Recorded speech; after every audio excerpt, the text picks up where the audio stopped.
আচ্ছা, প্রথম কথা, টি শার্ট ডিজাইন করার জন্য আমাদের পেজের সাইজ কত?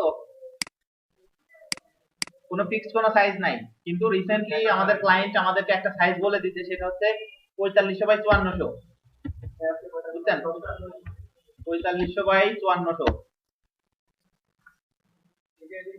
এত বড় সাইজের পেজ নিয়ে আসলে ঠিক হচ্ছে না, যে পিছিয়ে হ্যাং ট্যাং করে। তো এইটা হচ্ছে আমাদের টি শার্ট ডিজাইনের সাইজের পেজ। এই পেজের উপর এখন আমরা ডিজাইন করব। তাহলে টেক্সট টুলসটা নিলাম। মাইক্রোসফট ওয়ার্ড সবার জানা আছে তো? মাইক্রোসফট ওয়ার্ড যদি জানা না থাকে,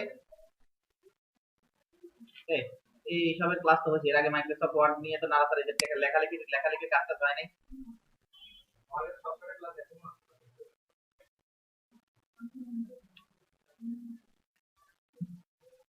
ঠিক আছে, যতক্ষণ পর্যন্ত টেক্সট টুলসে থাকো ততক্ষণ পর্যন্ত আমাদের ফাংশন বারটা কি মাইক্রোসফট ওয়ার্ডের মতো কাজ করবে। লেখালেখি আমরা যেরকম করি, যেরকম লেখালেখির স্টাইল চেঞ্জ করি, কালার চেঞ্জ করি, সবই এখানে এরকম আছে। তো আমি এখন একটা ক্লিক করে এখান থেকে লেখালেখি শুরু করব। তো লেখালেখির সাইজটা দেখা যাচ্ছে অনেক ছোট হয়ে আছে, আমি এখান থেকে বড় করে নিলাম।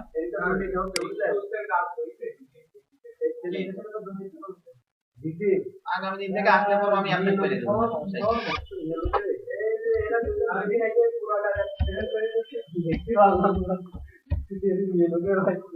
আচ্ছা, এখন দেখেন আমি এখানে মোটামুটি একটা ফন্ট লিখলাম। ফন্টের কালার যেভাবে মাইক্রোসফট ওয়ার্ডে চেঞ্জ করেন সেভাবে লিখতে হবে, অর্থাৎ লেখাটাকে এরকম মার্ক করতে হবে। মার্ক করার পরে উপরে কালার বক্স আছে, এখানে আছে, যেখান থেকে ইচ্ছা চেঞ্জ করবে। তো আমি আপাতত এটা দিলাম। বললেন কেন আমি ব্লুটাই দিতাম, আপনি বললেন দিলাম। কালার অর্থাৎ ফন্টের স্টাইল, এই বক্সটা কিসের? মানে ফন্টের স্টাইলের বক্স। আমি এখান থেকে ইমপ্যাক্ট ফন্টটা ইউজ করতে পারি। টি শার্ট ডিজাইনের জন্য, মানে এইটার জন্য যদিও আমাদের গুগল থেকে এক্সট্রা ভাবে কাস্টম ফন্ট কিন্তু ডাউনলোড করতে হবে, মানে ফটোশপ ইলাস্ট্রেটরে যা যা আছে এগুলো ছাড়াও এক্সট্রা ভাবে আমাদের ডাউনলোড করতে হবে। আপাতত যা আছে এগুলো দিয়ে আপাতত একটু কাজ চালাই দিই, দেখি হয় নাই। ইউ আবার দেখেন, মুভ টুলস নিয়ে কিন্তু একটা কাজ শেষ। আবার টেক্সট টুলস, আবার একটা ক্লিক করে এখানে লিখলাম ইন,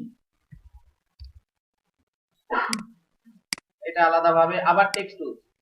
এখন প্রশ্ন আসতে পারে আমি কেন আলাদা আলাদা করে টেক্সট টুলস নিচ্ছি? আমি তো চাইলে এক লাইনে সব লিখে নিতে পারতাম। হ্যাঁ, প্রত্যেকটা জিনিস আমার আলাদা আলাদা লেয়ারে লাগবে, কারণ আমি যখন এক একটা ডিজাইন, এক একটা আলাদা আলাদা টাইপোগ্রাফি, মানে কিন্তু শুধুমাত্র লিখে গেলাম, লিখে গেলে কিন্তু টাইপোগ্রাফি হবে না।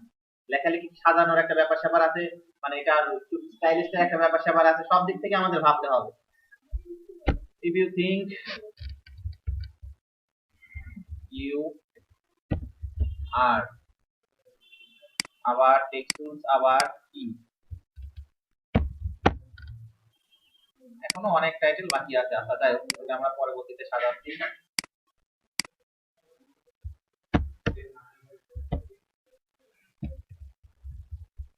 এটা একটু লম্বাতেই লিখলাম, তারপর এখানে এইটা দিলাম এখন। তো এখন আমরা একটা জিনিস খেয়াল করে দেখি, দেখেন আমাদের এখানে যে লাইনগুলো লিখছি প্রত্যেকটার জন্য কি আলাদা আলাদা টেক্সট আছে না, লেয়ার আছে। তো এখন এই জিনিসগুলোকে আমাদেরকে সাজাইতে হবে। এখন সাজানোর ক্ষেত্রে অনেক রকমের সাজানোর স্টাইল থাকতে পারে। যেমন আপনি এখন মনে করতে পারেন ইফ ইউ এটা একটা ফন্টে নিব, এটা একটা ফন্টে নিব, এটা একটা ফন্ট স্টাইল করব, সেটা আপনার মতো করে সাজাইতে পারেন। বাট আমরা একটু এমন কিছু দেখবো যাতে এক কাজের ভিতর সব কাজ শেখা যায়। তো আমি ইফ ইউ শব্দটাকে এখানে লিখছি, থিং শব্দটাকে এইভাবে অ্যাডজাস্ট করে এই পজিশনে দিলাম। ইউ আর শব্দটাকে আমি এখানে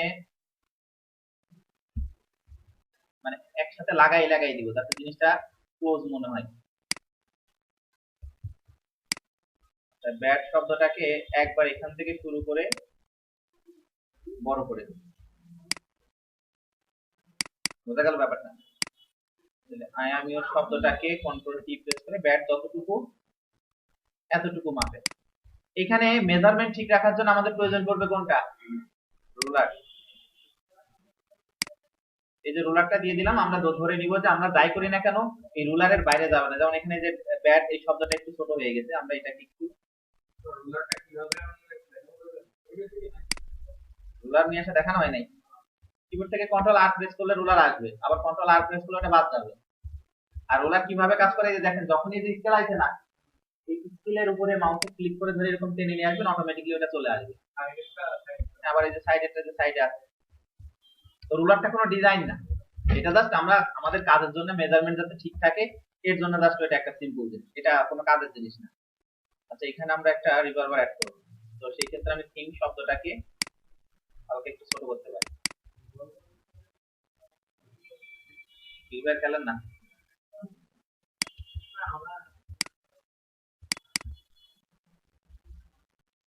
ফ্রি ফায়ার 2 দিন পর বাদ হয়ে যাবে আমি শিওর। সব গানই যদি ইভো গান করে ফেলে তাহলে তো হইল না। যাদের টাকা বেশি আছে তারা ভালো খেলতে পারছে, যাদের নাই তারা কম। 5টাই ম্যাচ আমি খেলতে পারি না, মানে আইডি দেখলে মনে হবে যেন বড় সড়ো কোনো ইউটিউবারের আইডি, কিন্তু আমি খেলতে পারি না। কি যেদিন আছে সেই দিন বড় লোক না, আমার সাবস্ক্রিপশন করা আছে, আমার এখনো পর্যন্ত মনে হয় 13,500 ডায়মন্ড অ্যাকাউন্টে পড়ে আছে। গিফট দিতে দিতে আর আইডিতে যারা আছে যারা জীবনে দেখিও নাই, খেলতে গেলে ওই ফুটে বলে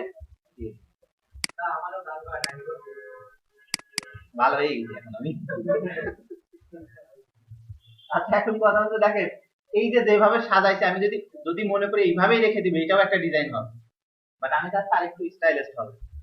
সো গুগল থেকে দেখি একটা পিস্তল ডাউনলোড করা যায় নাকি, আমি এখানে সার্চ দিলাম পিএনজি।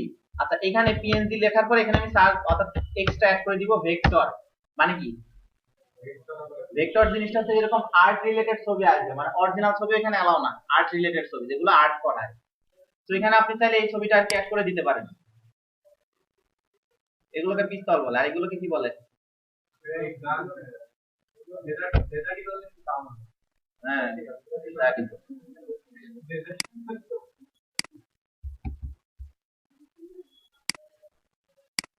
আচ্ছা ফাইল থেকে এটা আগে ব্যাকগ্রাউন্ড, এটার ব্যাকগ্রাউন্ড রিমুভ করা লাগবে। আজকে মনে করছিলাম অ্যাডভান্স কোনো কাজ দেখাবো, কিন্তু যেহেতু আপনাদের এখনো পর্যন্ত লেখালেখি শেষ হয় নাই, সেজন্য আর কি টাইপোগ্রাফি আছে।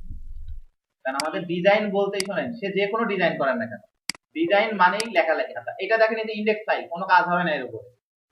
তো এটার ক্ষেত্রে কি করব, কন্ট্রোল এ, মানে কি কন্ট্রোল এ তে কি তাহলে অল সিলেক্ট হয়ে গেছে। এখন কন্ট্রোল সি তে কি কপি, কন্ট্রোল এন প্রেস করে আপাতত একটা পেজ নিয়ে কন্ট্রোল ভি পেস্ট, এইখান থেকে ব্যাকগ্রাউন্ড রিমুভ করব, কারণ ইন্ডেক্স ফাইল ওটার উপর কখনো কাজ হবে না। তো আমরা এখান থেকে ব্যাকগ্রাউন্ড রিমুভ করে নিলাম, বুঝছেন? ব্যাকগ্রাউন্ড রিমুভ হয়ে গেছে। প্রথম মানে এটাকে টেনে নিয়ে যাই,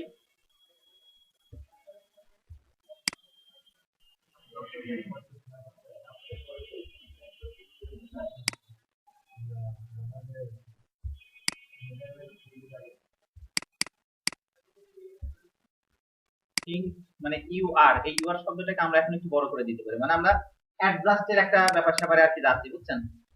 এতে করে হবে কি আমাদের এই জিনিসগুলো আস্তে আস্তে একটু নিচেই নামাইতে হবে। নিচে কিভাবে নামাচ্ছি? চলেন চলেন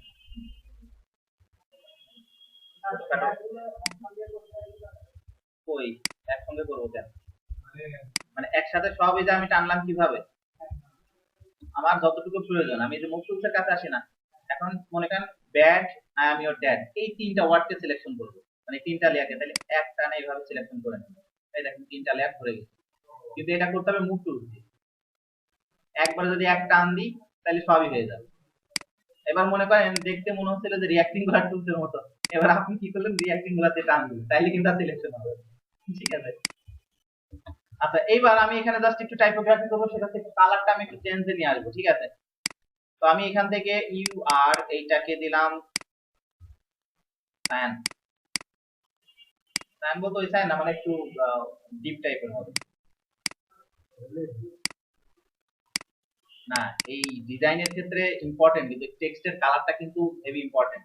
টেক্সটের কালার এমন তেমন হইলে মনে করেন যে ডিজাইন আর হইল না। আমি চাচ্ছিলাম এখানে অরেঞ্জ কালার ব্যবহার করতে, আমি হোয়াইট কালারের টি শার্ট বানাবো, তার মানে এখানে আমি এই দুইটা কালারের সমন্বয় বানাইতে পারি।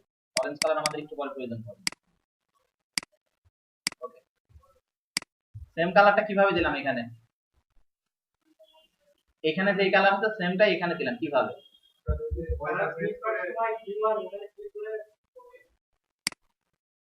দাঁড়ান, আরেকটা বুদ্ধি মাথায় আসলো, দেখি এই বুদ্ধিটা ভালো।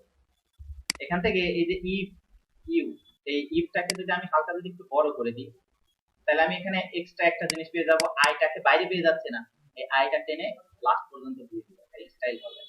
তো এই ক্ষেত্রে আপনার কি করণীয় থাকতে পারে? এই ক্ষেত্রে কোনো করণীয় নাই, কিছু করার নাই, শুধুমাত্র একটা রিঅ্যাক্টেঙ্গুলার নেবেন, এর মাপে এইটা একেবারে সেম টু সেম যেরকম আছে এর মাপে একটা রিঅ্যাক্টেঙ্গুলার এখানে বানাই দিতে হবে। এটার ভিতরে কি কালার যাবে? এই যে আইড্রপার প্রেস করে এখানে যে কালার আছে সেই কালারটাকেই নিয়ে নিলাম। এবার এটা কি হবে? কন্ট্রোল টি প্রেস করে বড় করে দেন।